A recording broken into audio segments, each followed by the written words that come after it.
Nós encerramos na aula passada a fala sobre indústria cultural e hoje nós vamos começar a trabalhar o marketing, né? Então, para controlar a ansiedade de todos vocês,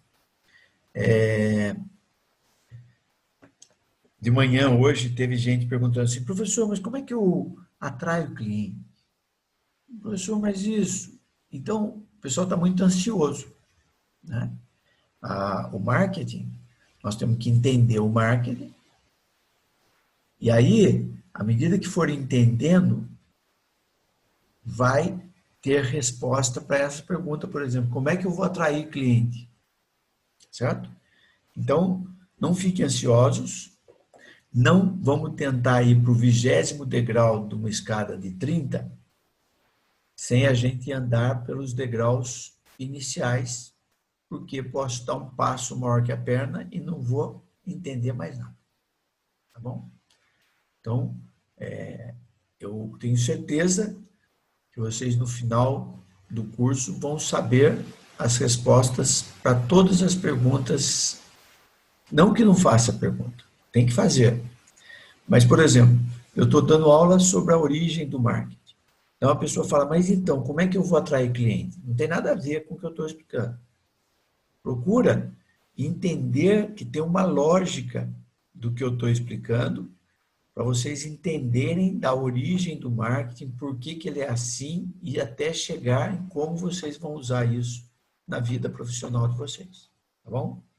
Então, eu quero mais participação. Eu acho que essa turma está tendo pouca participação. Eu estou tendo que chamar as pessoas para falar. Eu acho que vocês têm que ter mais curiosidade, né?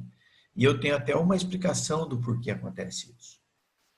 Vocês estão, assim como eu, quando estava na graduação, vocês estão preocupados com a parte técnica do curso, certo? Parte técnica do curso. E a parte técnica do curso é aquilo que nos atrai. Eu era engenheiro, fazia engenharia, eu estava preocupado em saber como é que eu ia dimensionar a máquina, como é que eu ia fazer mudanças nas empresas e tal. Quando eu ia ter aula de administração, por exemplo, não tinha marketing. Na época a gente fazia faculdade para ir trabalhar para a empresa. Ninguém abria a própria empresa, ninguém tinha que fazer marketing. Mas quando eu ia fazer aula que não era técnica, a motivação tinha que ser falar, poxa, se pensaram no programa do curso, é porque é importante esse assunto. E depois eu fui ver a importância mesmo daquilo que eu estava ensinando, que tinha um monte de amigo meu que não estava nem aí com aquela matéria, né? Então, tudo a gente acaba querendo a resposta para aquele momento. E não é assim, tá bom? Só estou falando isso porque de manhã hoje teve muita gente fazendo perguntas que não eram compatíveis com aquilo que eu estava ensinando, né? Estavam preocupados com coisa lá na frente. Essa pergunta foi uma. Professor, como é que eu atraio o cliente? A resposta é: o marketing atrai cliente. Só que você tem que entender a lógica do marketing para poder praticar. Tá bom? Então vamos lá.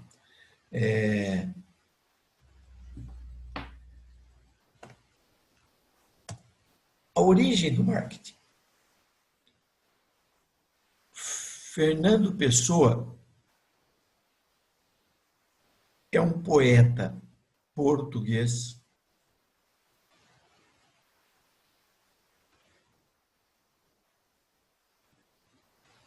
no século XIX. Tinha uma preocupação com a qualidade do relacionamento das empresas com o seu público. Então ele escrevia artigos para o jornal e ele, apesar de ser poeta, ele tinha uma atuação de gestão, então ele ia lá e escrevia artigo falando,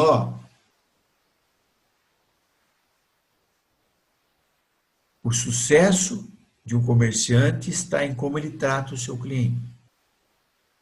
O sucesso do comerciante está associado a ele ter o preço dos seus produtos que sejam bons o suficiente para ele ter lucro, mas que não afaste os clientes, porque o cliente tem limite de dinheiro para pagar.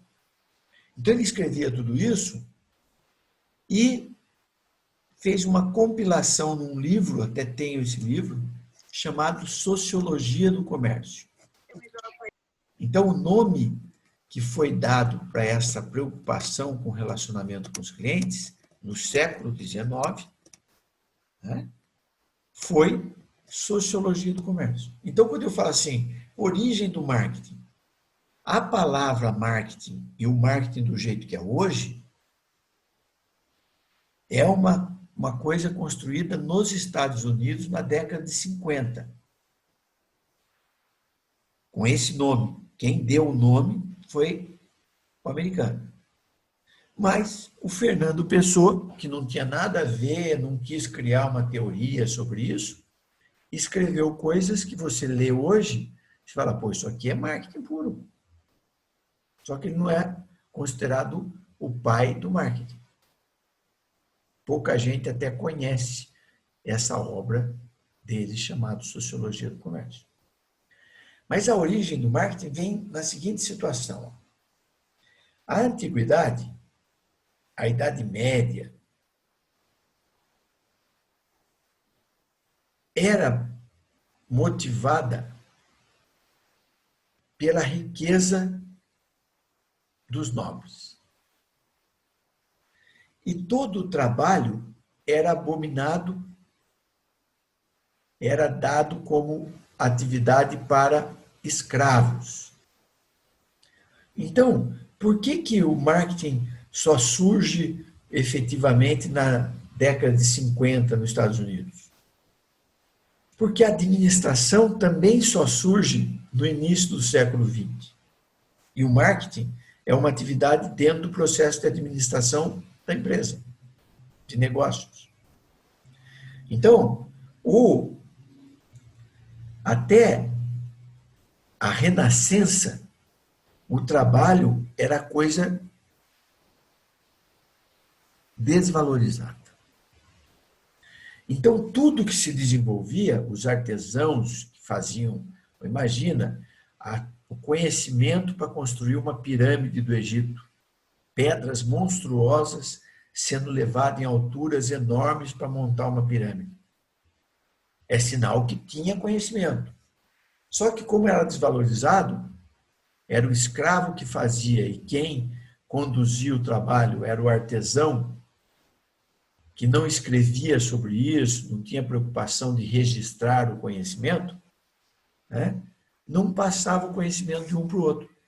O máximo, o artesão treinava um aprendiz para dar continuidade naquele conhecimento.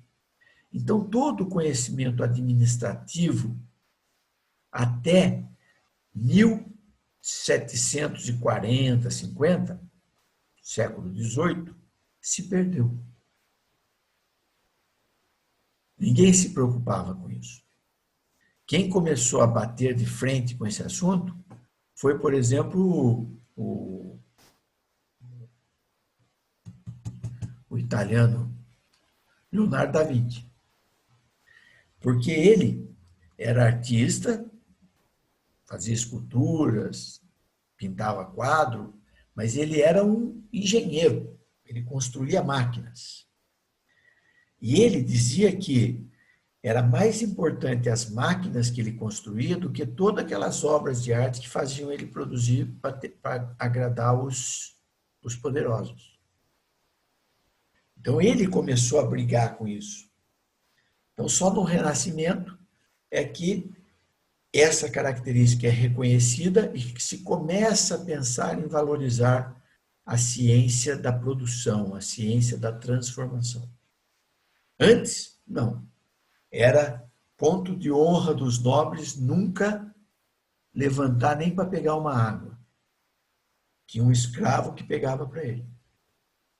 Esse era o símbolo da riqueza, do poder. É nunca trabalhar para nada. Certo? Tudo era feito por alguém.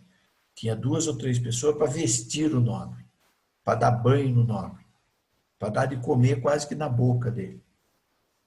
Né? Abominável trabalho. Então, a evolução da indústria começa com a primeira Revolução Industrial, na Inglaterra, no século XVIII, e antes disso, as empresas eram familiares, eram oficinas. A produção era pequena para atender só os nobres. Só que na Inglaterra, um cara desenvolveu uma máquina a vapor. A representação da máquina a vapor, que a gente pode imaginar, é aquele trem, aquela Maria Fumaça, né? Dos filmes, que mostra lá uma chaminé saindo uma fumaça preta e uma chaminé saindo uma fumaça branca. A fumaça preta é a queima do carvão ou da madeira para aquecer a caldeira para gerar vapor de água. E a fumaça branca é o vapor de água que fez o trabalho dele de fazer a máquina girar e foi descartado para a natureza. Então, essa máquina a vapor representada por esse trem, ela passou a equipar as máquinas, os teares de produção de tecido na Inglaterra, em especial na cidade de Manchester, né, que a gente lê na história, vai estudar a história, vê que Manchester foi a base da primeira Revolução Industrial. E Manchester é conhecido como uma cidade negra, porque a quantidade de fuligem que saía da chaminé cobria os telhados, cobria as ruas de preto. E piorava quando chovia, porque lavava tudo aquilo e era um caldo preto que caía e poluía os rios, era um inferno. E doença profissional, das pessoas respirando aquela fumaça o tempo inteiro e tinha doenças, levava à morte. Mas, fora esse lado ambientalista, social da primeira Revolução Industrial, ela fomentou o aumento da produção.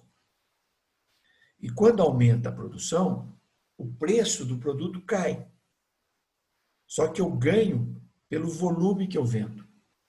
E a Inglaterra começou a expandir o seu mercado na própria Inglaterra, de Manchester começou a entregar tecido para toda a Inglaterra, para toda a Europa, e ainda o excedente permitiu que a Inglaterra enchesse navios de tecido e fosse comercializar esse tecido em outros lugares. Certo? Em outros lugares. Isso enriqueceu a Inglaterra e todos os outros países começaram a entender por que aconteceu e levou essa máquina a vapor para outros países. Né? Então, imagina, o transporte que era no lombo de cavalo, ou nas costas das pessoas mesmo, passa a ser colocado numa máquina que você coloca carvão e água e ela sai andando. Com um ou dois caras trabalhando e levando milhares de toneladas de produto. Isso impulsionou a produção e as empresas começaram a surgir. Tem toda uma crítica em relação a esse movimento feito pelo Marx. É o Capital. Então, se você for ler o trabalho do Marx, o Capital, ele critica, porque ele fala que os empresários começaram a explorar a mão de obra. Tá certo? Começaram a explorar a mão de obra. Agora você fala, poxa, se não tivesse feito nada disso, como é que a gente estava vivendo hoje? Será que a gente teria essa condição de vida que nós temos hoje se a gente tivesse parado no tempo e não tivesse uma evolução tecnológica? O campo tinha mandado um monte de gente embora das lavouras para as cidades. E esse pessoal tinha que comer. E a indústria, aumentando a produção e começando o comércio de bens, permitia que as pessoas tivessem seus ganhos e pagassem o seu sustento. Então, sem defender ou criticar, Desde o século XVIII, começou a surgir essa polarização do capitalismo e do socialismo. A indústria, a Revolução Industrial representa o capitalismo. E o trabalho do Marx, O Capital, criticando o emprego, representa o socialismo. Certo? Então você olha e fala assim, poxa, mas qual era a solução que ele dava? A solução era todos trabalharem pelo bem de todos. Né? Será que dá? Certo? Precisamos sempre ser crítico, mas encontrar caminhos para pensamento. Se a primeira revolução no século XVIII foi marcante, a segunda, no final do século XIX, quase em 1900, foi marcante mais ainda, porque lá atrás aumentou o poder, a potência de produção. A segunda revolução deu agilidade, deu versatilidade. Por quê? Porque desenvolveu um motor que é semelhante ao motor que equipa os nossos carros hoje, chamado motor a explosão. E o motor elétrico. Então, como os motores a explosão eram pequenos e elétrico também, eles puderam ser usados numa infinidade de máquinas. E aí eu aumentei a velocidade da produção. Com a primeira revolução, aumentei o poder, a força da produção. A segunda revolução aumenta a velocidade. E a indústria é fomentada para crescer. E as empresas crescem, crescem, crescem. Só que não havia uma estrutura organizacional para gerir as empresas. Para gerir as empresas. Tá certo?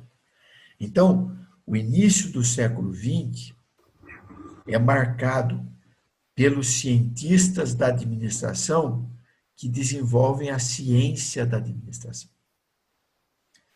O nome famoso americano é o Winslow Taylor, e o nome famoso francês é Henri Fayol. Esses dois caras construíram, sem se conhecer, o que hoje é a ciência da administração, que é como organizar as empresas para produzir com qualidade, com produtividade, com lucratividade.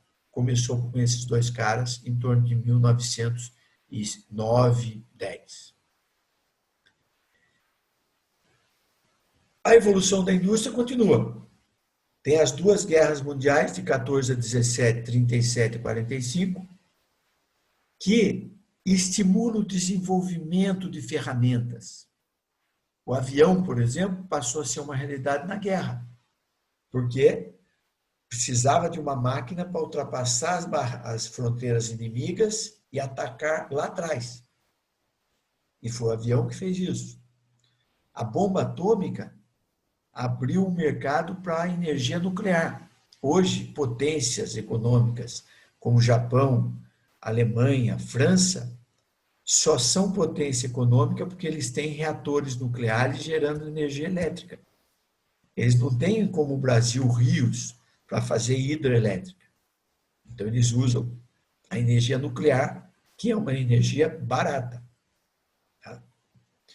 E cuidam para que não gere problema. Mas acontece. Na Rússia, teve aquele acidente de Chernobyl, né, que matou um monte de gente.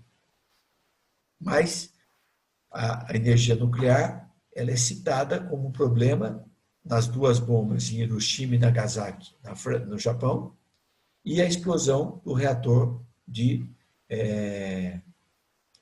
da Rússia, que eu acabei de falar o nome. Esqueci o nome, mas acabei de falar. Chernobyl, certo? Acabaram as guerras e os soldados que estavam em guerra voltaram para casa. E toda a tecnologia desenvolvida pela guerra veio para a indústria de bens de produção. Isso gerou, em especial nos Estados Unidos, o chamado gigantismo, que foi o quê? produção em grande escala. Os Estados Unidos passou a produzir muito. E um fenômeno do marketing, que você já tem que ir guardando, é o seguinte: à medida que eu aumento a oferta de produtos, o preço tende a cair. Vamos falar da profissão de vocês. É uma profissão nova, nutricionismo. Começou como? Um médico, ou médicos, avaliando a razão da vida das pessoas ser boa ou ser ruim. Alguns se especializaram em cuidar de uma alimentação saudável, né, para melhorar a qualidade de vida das pessoas. Esses primeiros que começaram a ter resultado passaram a ser referência. E como eram poucos, aquele cara que tinha dinheiro e queria emagrecer, queria ter uma vida mais saudável, queria isso, pagava preço de ouro para ser atendido por esses primeiros nutricionistas. O sucesso foi tão grande e a demanda cresceu tanto que virou curso. Ele descolou do curso de medicina e virou um curso. Tem um curso hoje chamado nutrição, que vocês fazem. À medida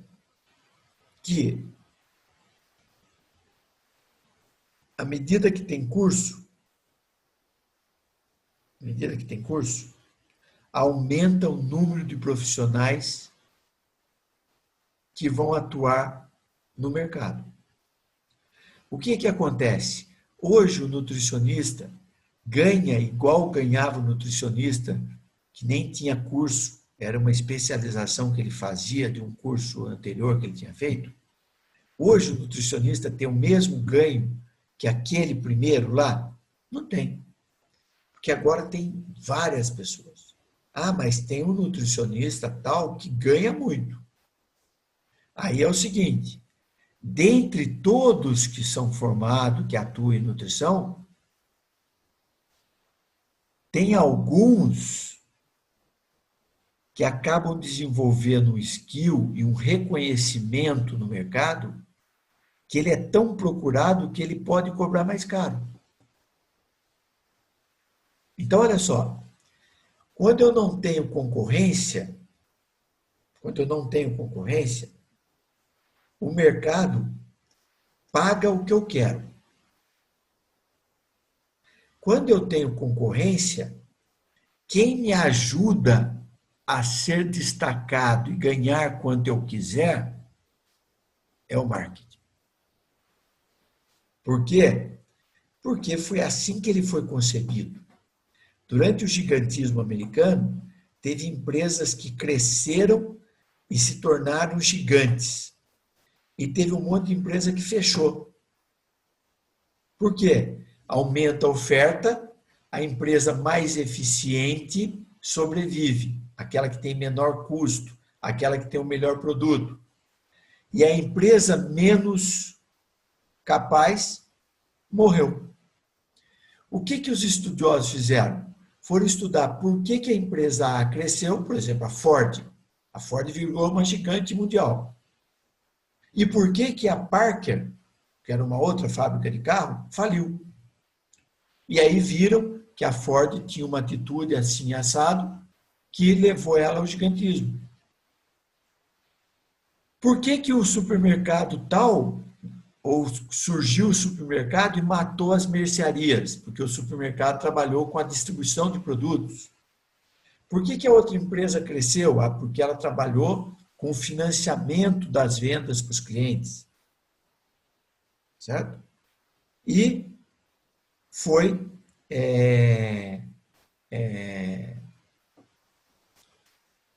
anotando essas melhores práticas de mercado que o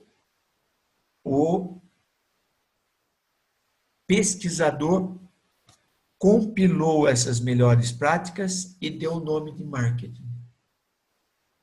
Certo? Então, marketing são as melhores práticas observadas no mercado que levam as empresas a serem bem-sucedidas quando tem concorrência.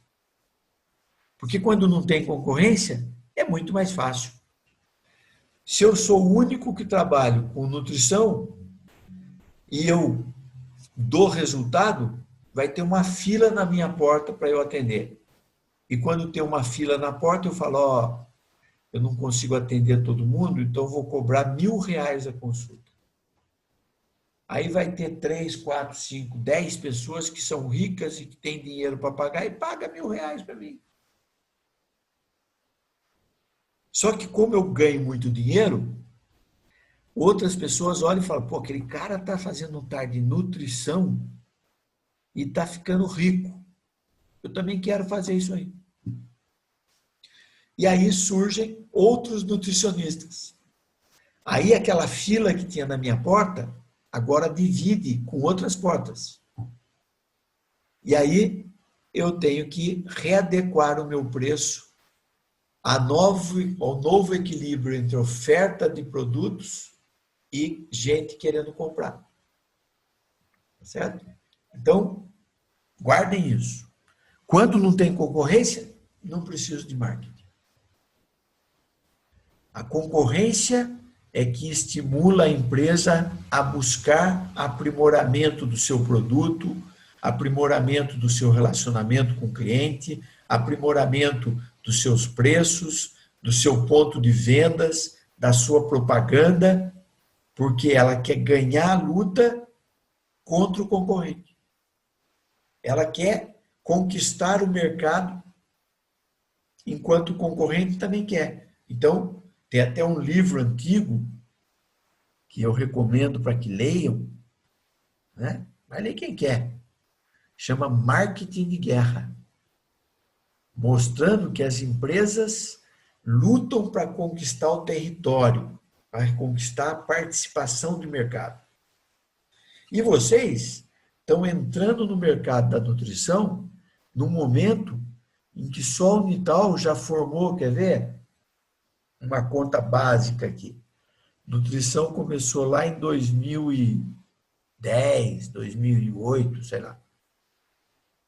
Por aí. Se formou 40 alunos por ano, já são 12 anos vezes 40, dá 120 vezes 4, 480 nutricionistas, só a Unital formou nos últimos 12 anos, se não for mais. Aí é uma oferta de nutricionista enorme no mercado. Se você quiser vencer a batalha e conquistar uma participação no mercado, você vai ter que ser melhor do que o seu concorrente.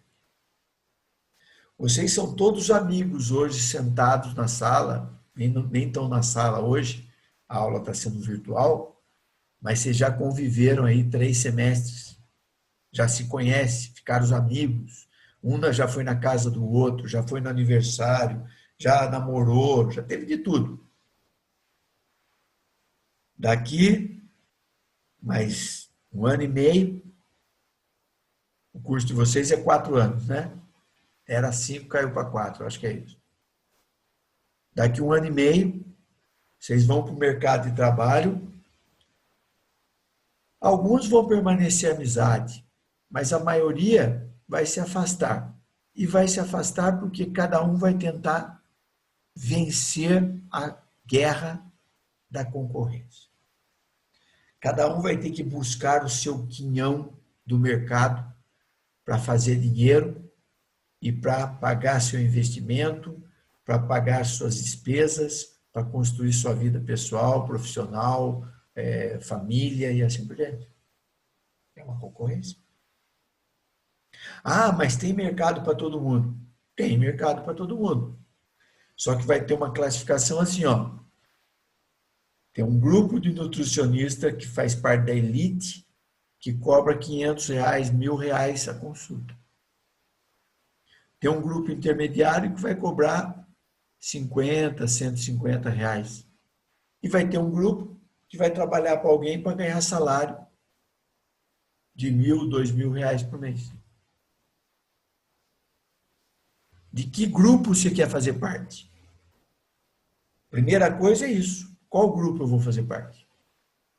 E aí eu tenho que conhecer marketing para desenvolver o produto que eu vou oferecer, para trabalhar uma marca, para que essa marca seja reconhecida, e quando ela é reconhecida, eu começo a valorizar meu produto. Vocês devem já ter ouvido falar, alguns conhecem, né? Uma nutricionista que tem em Taubaté que é bem famosa, Renata Campelo. Já ouviram falar? Alguém conhece? Não? Eu conheço, Ninguém? sim. Então, Eu já tem uma conheço, sim. pessoa que conhece aí, certo? A Renata Campelo fez nutrição e chegou em Taubaté, uma família tradicional, é sobrinha daquela cantora Celi Campelo, o pai dela é conhecido na cidade, então ela conseguiu entrar, o marido é um dentista conhecido e tal, montou o consultório, ela vive a profissão dela, a gente sou amigo deles, o marido é meu amigo, ele fala que quando ele está com a gente ele pode comer, porque na casa dele só come mato, né? Uma brincadeira que a gente faz, certo? Porque a mulher dele leva à risca o trato nutricional, né? E ela ficou famosa. Ela tem fila no consultório dela para atender pessoas. Ela até tem parceria com outras nutricionistas que quando a pessoa chega, ela vê como é que está a agenda dela e ela passa serviço para outro que trabalha lá com ela no mesmo espaço. Porque ela tem agenda cheia. E ela não é barata. Não é barata. A consulta dela é cara, o acompanhamento é caro. Por quê? Ela tem uma marca hoje, Renata Campelo, que quem fala em Renata Campelo associa com um profissional de nutrição de alta qualidade. Certo? Então, ela faz parte em Taubaté, com certeza, do grupo superior ali em termos de reconhecimento e de faturamento. Ok? Então, vocês têm que entender o marketing assim. Se não tivesse ninguém aqui, só você nutricionista, você só tinha que ser bom. As pessoas vão vir atrás de você e pagar o que você pediu. Quando tem concorrência, você tem que ser bom e tem que ser melhor do que os outros em alguma coisa. Depois, continua a modernidade e incerteza na evolução da indústria, mas não nos interessa aqui. É até o gigantismo, que é quando surge o marketing na década de 50. Se tiver comentário, falem. Influenciaram na origem do marketing a entrada da mulher no mercado de trabalho. Por quê? Só os homens trabalhavam. A oferta de mão de obra para as empresas era só de homem. Quando a mulher entra, dobrou a oferta de mão de obra. Porque nós temos 50% de homem, 50% de mulher, até mais mulher. Quando ela entra no mercado, para a mesma vaga de emprego que tinha só homem, agora tem mulher também. Então aumentou, dobrou o número de pessoas que quer a vaga de emprego. Quando aumenta a oferta de produto, o que acontece com o preço? Cai. Os salários caíram. Ao ponto de que hoje, dificilmente dá para só o homem trabalhar. O que ele ganha não é suficiente para sustentar a família. Hoje é obrigatório a mulher trabalhar para somar os ganhos e os dois construírem uma família. Porque o salário caiu para metade. Quando só o homem trabalhava, a empresa tinha que pagar mais caro para ele, certo? Porque não tinha tanta oferta de mão de obra. Dobrou a oferta, caiu o preço. Para tudo é assim. Aumentou a oferta de produto, cai o preço. Inovações tecnológicas fomentaram a origem do marketing por causa de as empresas ficarem mais eficientes, produzirem mais. Máquinas melhores, tudo melhor. Invenções advindas das experiências e testes. A medicina evoluiu muito. A física, a química, a mecânica. Como resultados, armas mais eficientes, porque as máquinas eram mais eficientes. E essas máquinas mais eficientes produziam produtos melhores. Novas máquinas, computação e etc. E aí tem aqui uma lógica. Tecnologia leva a aumento na produtividade, que leva a ter empresas de sucesso e empresas fracassadas. Isso tudo leva ao marketing, que é o que fez as empresas crescerem e outras falirem. Okay. Então, essas coisas influenciaram o marketing no mundo. E como é que é no Brasil, essa realidade no Brasil?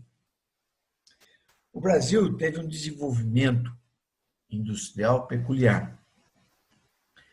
Até a década de 20, 30, o Brasil era dominado pela oligarquia agrária, mais especial nessa época, o café.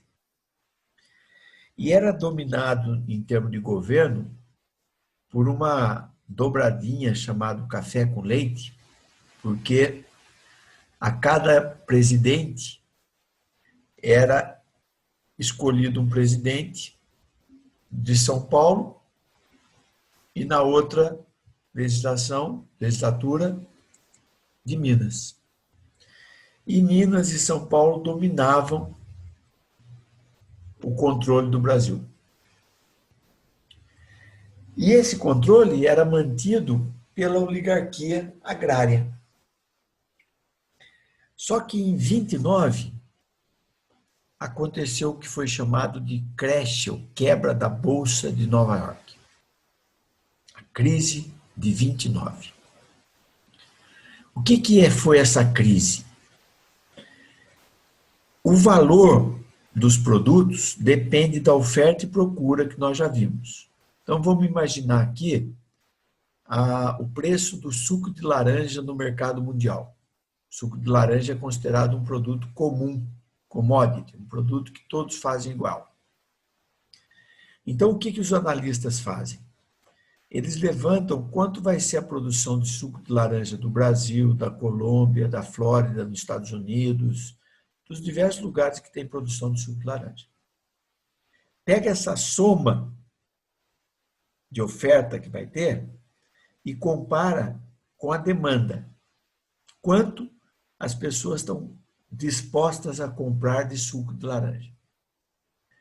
Se a oferta de suco, porque teve uma geada, destruiu a plantação de laranja em algum lugar, teve um furacão na Flórida, destruiu a produção lá, sei lá, vai ter menos oferta de suco de laranja do que pessoas querendo comprar, o preço do suco de laranja vai subir.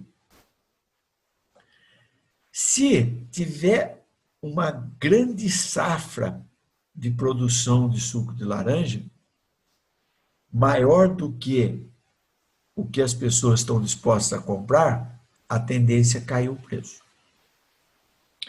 E por uma especulação no mercado mundial, a década de 20 supervalorizou os produtos. Os produtos ficaram muito mais caros do que se queria pagar. Um deles era o café. E o Brasil, com a Colômbia, por exemplo, dominavam o mercado do café. A quebra da bolsa foi assim, uma pessoa, uma empresa muito forte, virou e falou assim, eu não vou comprar esse produto que está muito caro. Mas como caro? Está caro, não custa isso. Como ela era muito forte, ela influenciou outras pessoas para falar a mesma coisa. Está tudo muito inflacionado, não vou comprar. Esse não vou comprar, despencou o preço dos produtos no mercado internacional. Porque o preço é dado por oferta e procura. Se quem ia comprar não quer comprar, caiu a procura. Se não tem procura, tem muita oferta de produto, cai o preço. O que o Brasil fez? Para não deixar o preço cair, os economistas brasileiros fizeram o seguinte: Ó, para segurar o preço, a gente tem que segurar o preço a qualquer custo, porque se deixar cair o preço, depois a gente não recupera mais. Então, a forma melhor é destruir a produção. Então, nós vivemos aqui no Vale do Paraíba, numa região que foi destruída pela crise de 29. Aqui tinha plantações de café, Natividade, Redenção, aqui em Taubaté mesmo. E o governo veio e pôs fogo em tudo. Por quê? Porque o oeste paulista, com a terra roxa, era mais produtivo do que aqui. Então ele preferiu manter o café lá e destruiu aqui. Pegou as reservas que tinha nos silos do governo e do porto e destruiu. O café que estava sendo transportado em navio para os outros países foi jogado no mar. Então, quando você reduz a oferta de produto, você pega a pirâmide social e aquele pouco produto que tem disponível, você oferece para os mais ricos. E os mais ricos têm condição de pagar o produto no preço que ele já estava. Então eu crio um novo equilíbrio. Com aquela oferta de café enorme, a tendência era o preço cair. Eu diminui a oferta, o preço se manteve. Então, a recuperação do Brasil por conta dessa estratégia foi muito mais rápida do que se deixasse cair o preço, como caiu em outros produtos. Só que essa crise tirou o poder da oligarquia agrária que dominava o Brasil. E, na eleição que teve na década de 20, final da década, já 30 e pouco, ganha a eleição Getúlio Vargas, um cara do Sul, não tinha nada a ver com São Paulo e Minas, não era ligado à oligarquia agrária e ganha a eleição. Só que sob uma enorme pressão dos oligarcas querendo voltar ao poder. Ele não tinha apoio da oligarquia agrária. Então, o Getúlio Vargas teve que fazer uma coisa que foi construir uma nova ordem de poder no país. Primeiro, valorizou os militares, porque o militar já tinha uma estrutura hierárquica, porque fora os militares, o Brasil era oligarquia, mandando em tudo, e a população pobre atendendo tudo. O único que tinha uma hierarquia já média eram os militares, porque tinha o general, o coronel, lá embaixo tinha o soldado e o cabo, mas no meio do caminho tinha tenente, tinha capitão, que podia se dizer que era a classe média dos militares. Getúlio Vargas também fomenta a indústria brasileira. Então ele pega recursos do Tesouro Nacional, chama algumas pessoas e fala, ó, precisamos criar uma indústria no Brasil. Só vou me manter no poder e não vai voltar para a mão da oligarquia agrária se a gente tiver uma nova força, e a força é a industrial. Nós temos muita gente que veio do campo para a cidade sem emprego, nós importamos tudo, inclusive o Brasil é a maior reserva de água doce no estado líquido do mundo, e o Brasil importava água para os ricos.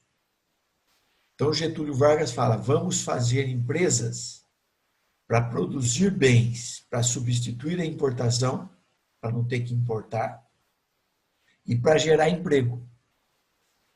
E os economistas definiram que precisava gerar emprego para 90% da população mais pobre e produzir bens para os 10% mais ricos. Então a indústria no Brasil começou para gerar emprego e produzir para os mais ricos. Essa indústria foi patrocinada pelo governo. Então, só tinha uma ou duas empresas de cada tipo. Quando você tem poucos concorrentes, poucas empresas produzindo, você não tem concorrência. Então, vamos ver, há 30 anos atrás, a gente tinha, na década de 80, até o final da década de 80, a gente tinha 4 montadoras de carro no Brasil. Ford, Volkswagen, GM e Fiat. A gente tinha 2 ou 3 de material de limpeza. A Johnson Johnson, a ODD e sei lá quem. Tinha 2 ou 3 fabricantes de papel, 2 ou 3 fabricantes de moto, só Honda e Yamaha. Essas empresas sentavam em volta de uma mesa e praticavam o que é proibido, que é o trust. Combinavam preço, combinavam tudo. E mais.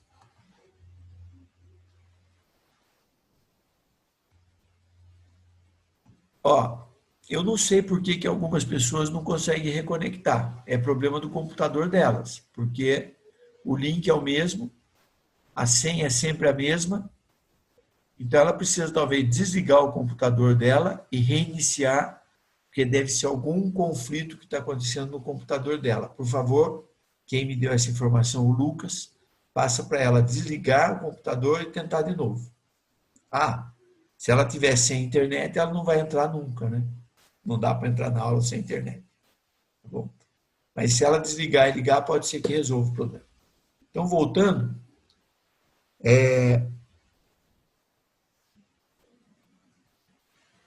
a produção foi fomentada, sem concorrência. Quando você não tem concorrência no mercado, não tem marketing,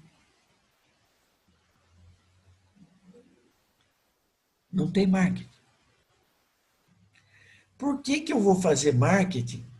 Por que eu vou melhorar o produto, me preocupar com o relacionamento com o cliente, se só tem eu? Lembra quando só tinha 1 ou 2 nutricionistas? Vocês acham que ele ficava preocupado em ser melhor para os clientes, em ser agradável, em cobrar menos? Não, só tinha ele. Quer comprar meu serviço? Quer, não quer, tem outro que compra. Então, quando você não tem concorrência, não existe marketing. E no Brasil, não tinha concorrência até o final dos anos 80. Só com o governo do Collor de Mello, que pressionado pelos países ricos, teve que abrir o mercado para a entrada de novos produtos no mercado brasileiro. Na hora que nós passamos de 4 montadoras de carro para 50 que tem hoje, 150 marcas somando os importados, eletrodoméstico com um monte de concorrente, tudo. Por exemplo, brinquedo. Até o final da década de 80, a gente tinha uma fábrica chamada Estrela que dominava 85, 90% do mercado de brinquedo. A boneca que ela vendia era sempre a mesma, mudava a cor do cabelo e a roupinha.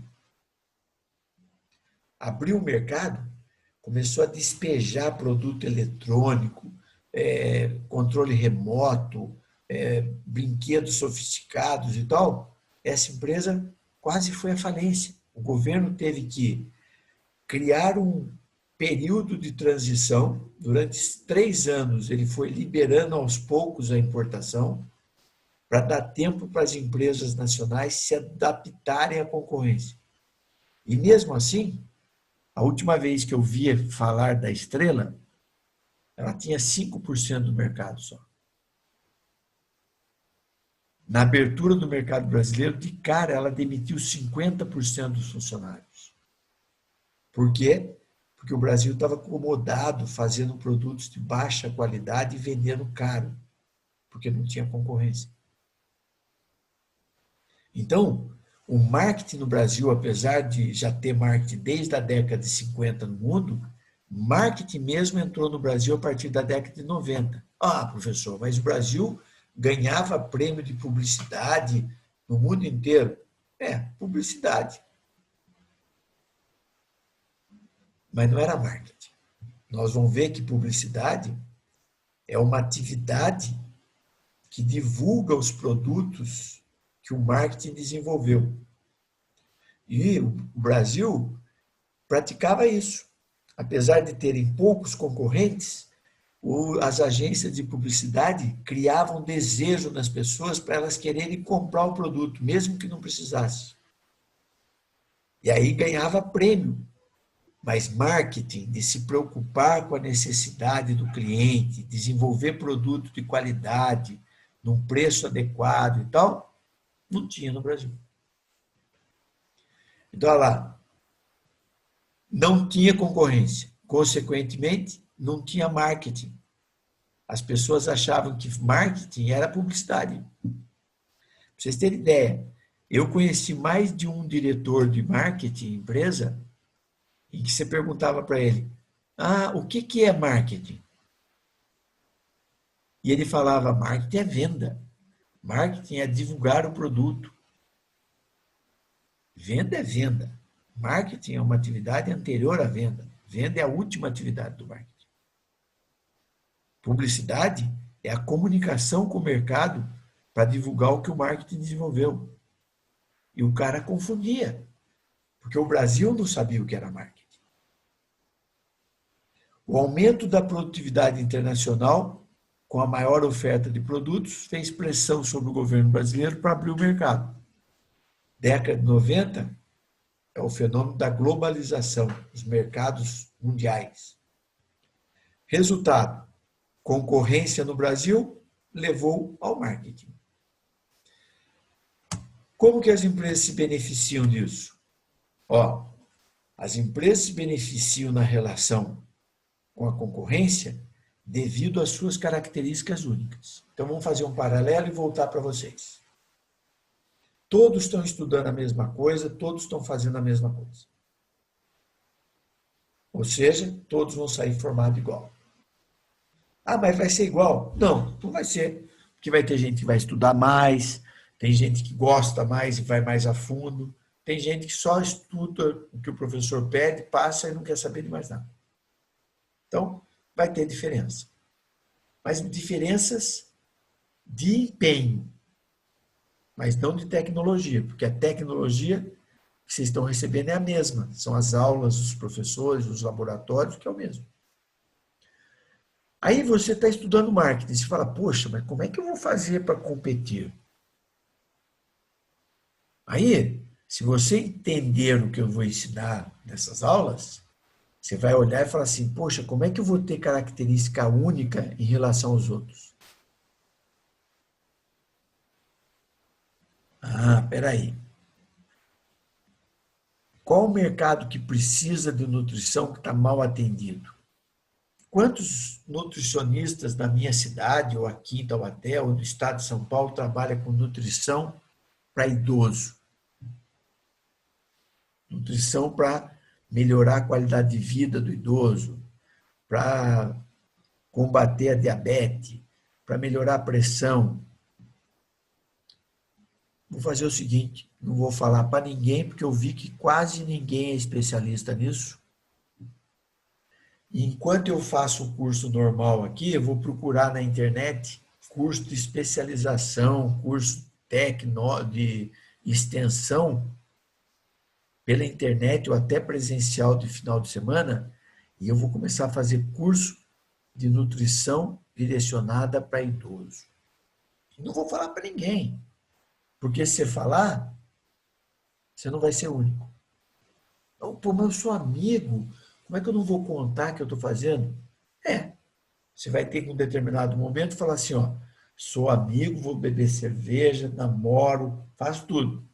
Só que eu tenho que vencer na profissão. E para vencer, eu tenho que ter características únicas.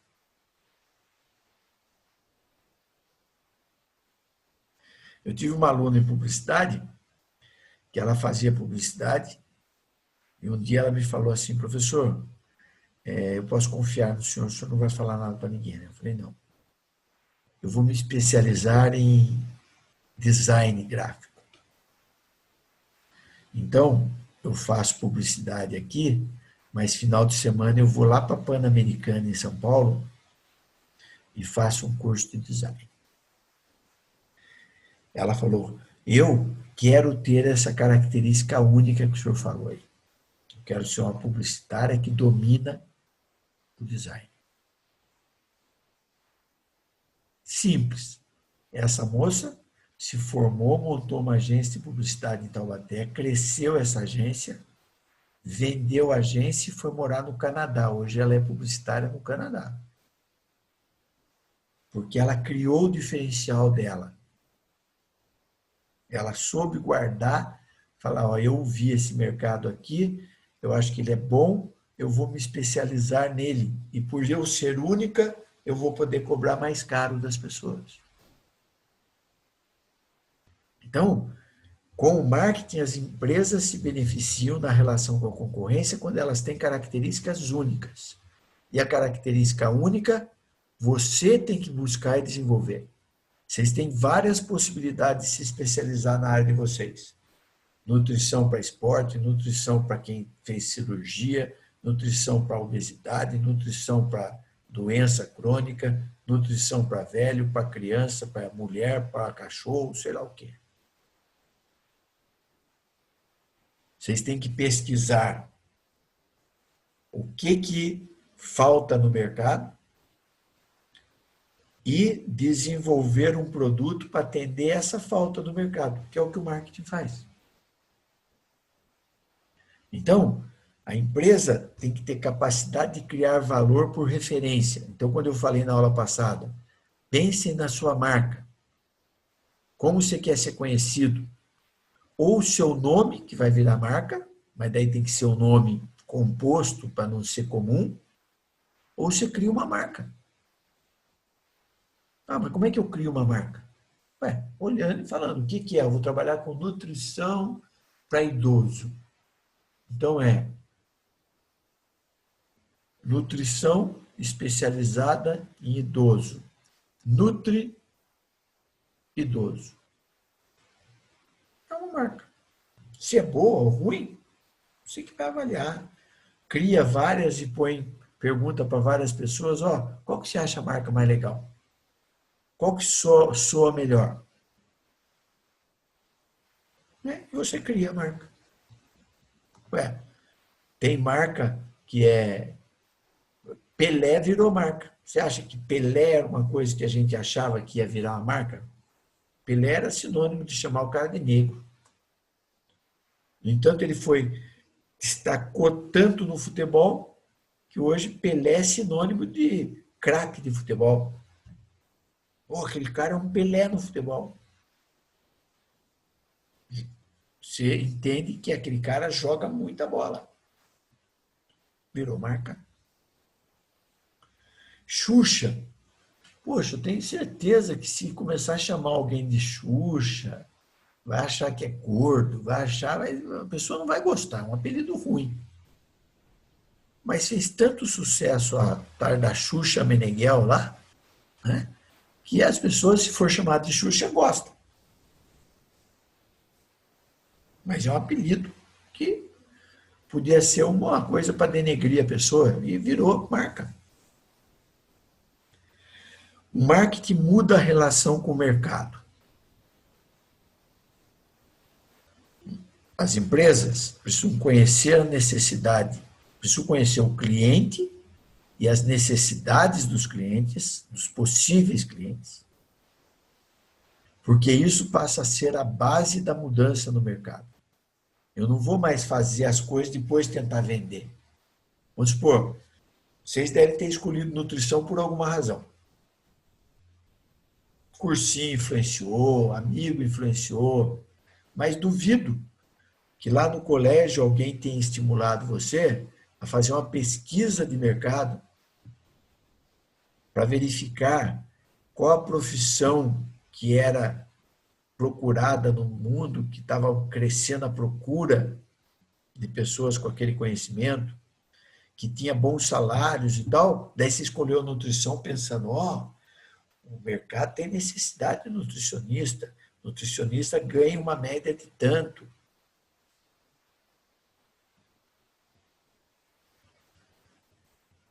Pode estar errado.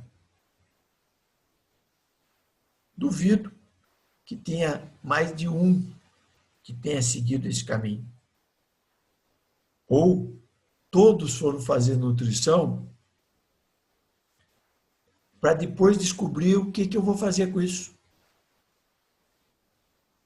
Se alguém fez o caminho perfeito, que é a da pesquisa, levantar dados para tomar decisão, parabéns. Nisso, você já tem características únicas. Você não faz um investimento de 4 anos da sua vida e 40, 50 mil reais no escuro. Porque a maioria do jovem brasileiro faz no escuro. Com 17, 18 anos, sem nenhum preparo, sem ninguém orientando, tem que decidir qual a profissão que vai escolher. E aí escolhe com base no romantismo. Ah, eu gosto de pessoas, então eu vou fazer comunicação.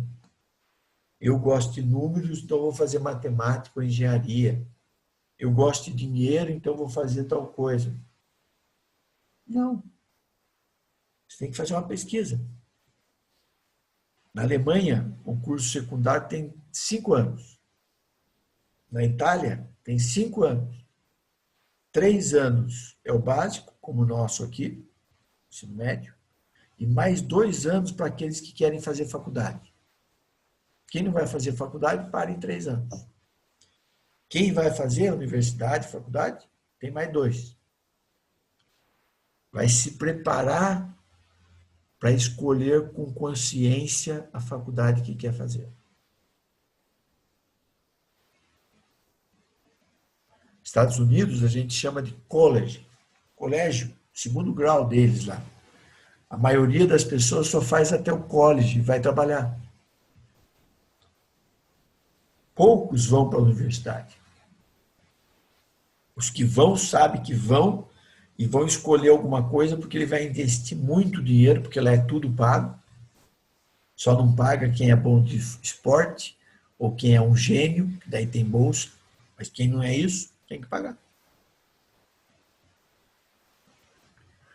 Então, o marketing tem que identificar, fala que tem que identificar as necessidades e satisfazê-las, oferecendo o produto e serviço certo para o comprador, que vai reconhecer o valor do mesmo.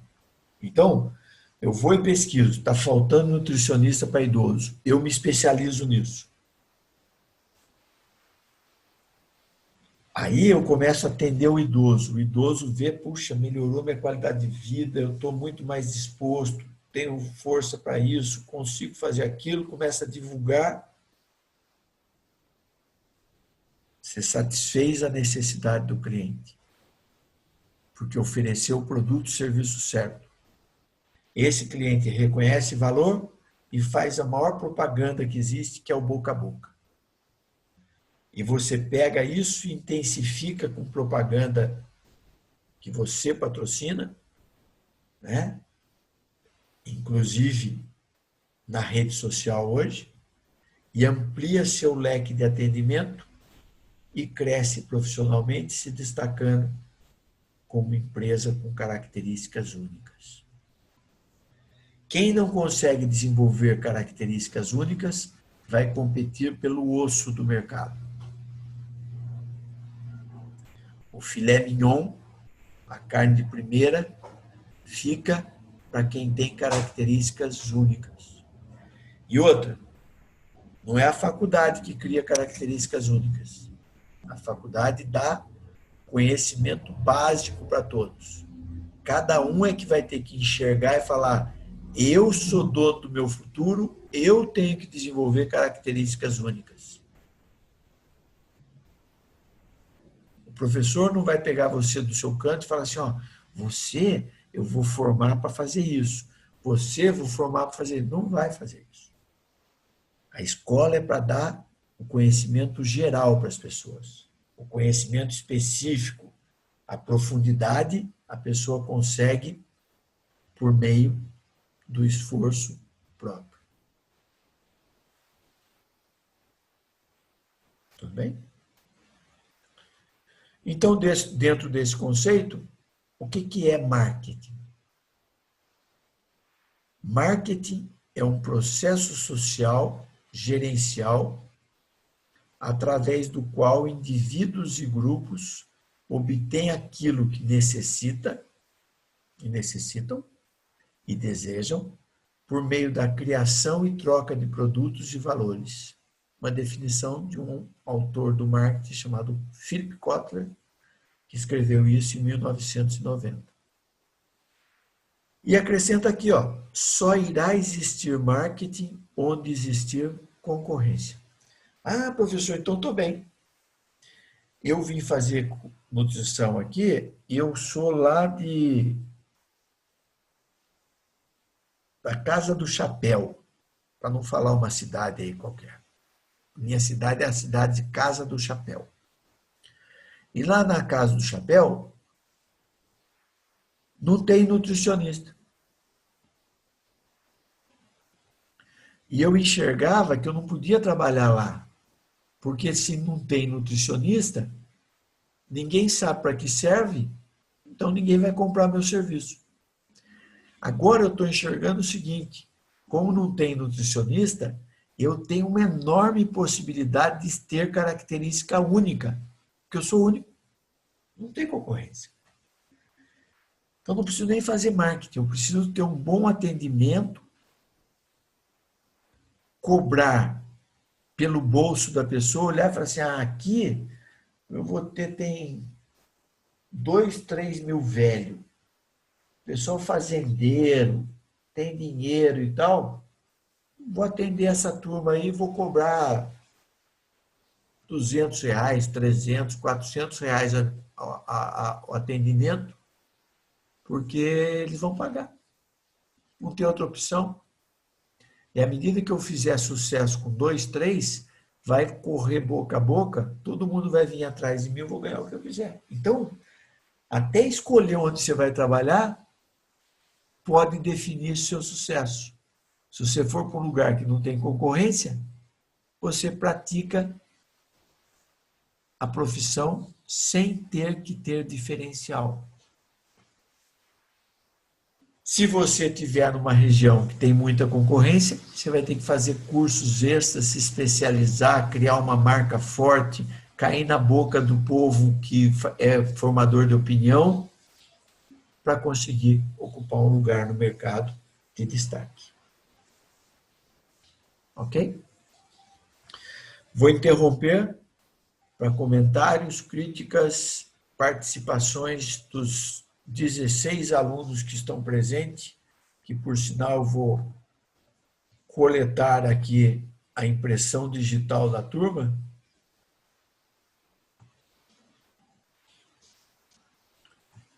Para transformar em lista de presença. Então vamos lá, pessoal.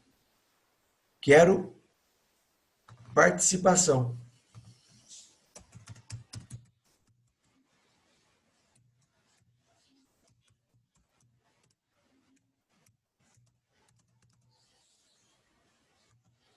Quem? Espontaneamente ninguém? Vai ter que ser na raça, então? Então vamos lá. Ana Paula Dias.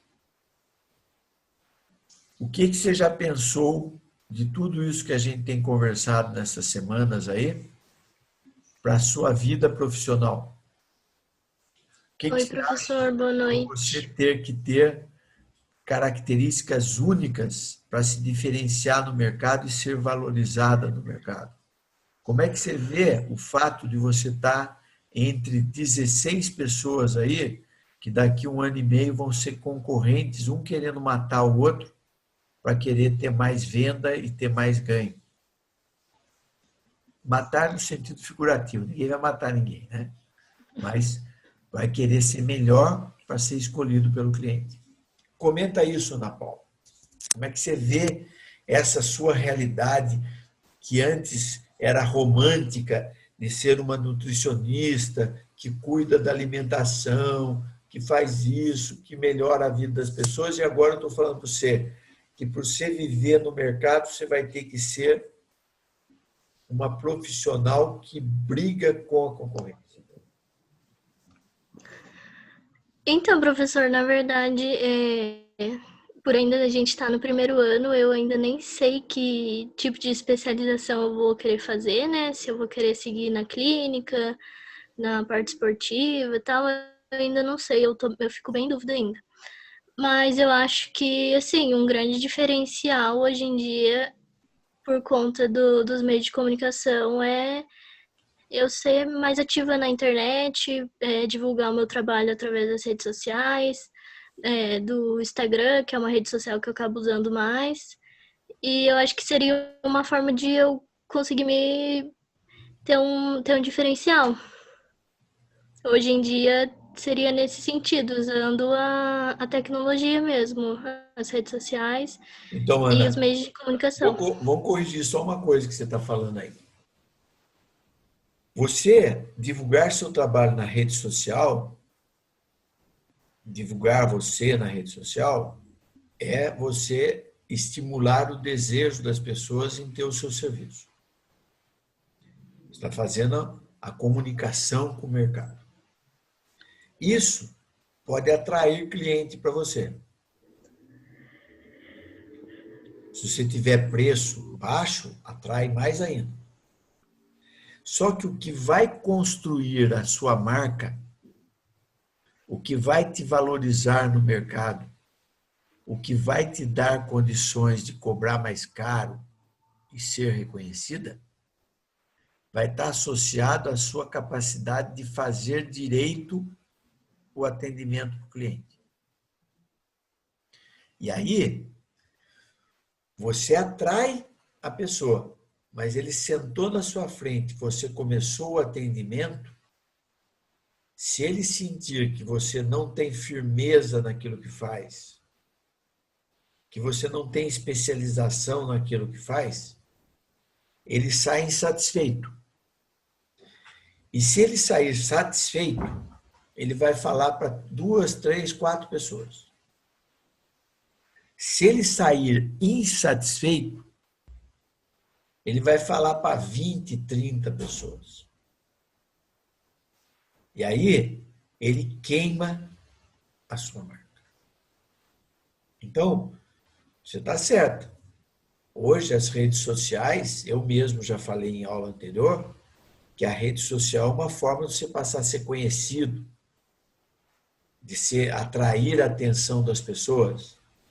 Mas o que vai te dar poder vai ser o resultado, a especialização que você tem, que você senta a pessoa na frente, pede os dados dela, analisa algum exame que ela tenha, sei lá, não sei como é que vocês trabalham, e vê qual é a necessidade e trabalha essa necessidade personalizada para aquela pessoa. Então, se você não é especialista em nada, cada cliente você vai ter que trabalhar uma coisa diferente. Quando você é especialista, aí você já começa a ter uma facilidade. Se é um esportista, não vai ser muito diferente a dieta de um para outro. O que vai mudar é só o metabolismo dele, daí você vai adaptar. Mas você está trabalhando com o atleta. Agora, você atende um atleta hoje, um idoso amanhã, uma criança, alguém que vai fazer uma cirurgia e tal, cada um desses é um projeto diferente. E que se você não der atenção como um projeto diferente, você não vai satisfazer o cliente e ele vai queimar a sua imagem. Pensem mais sobre isso. Eu vou interromper às 10h27, volto em 4, 5 minutos e a gente tem aí 8, 10 minutos ainda para ter mais participação. Espero voltar e continuar com 16 alunos, hein? Até daqui a pouco.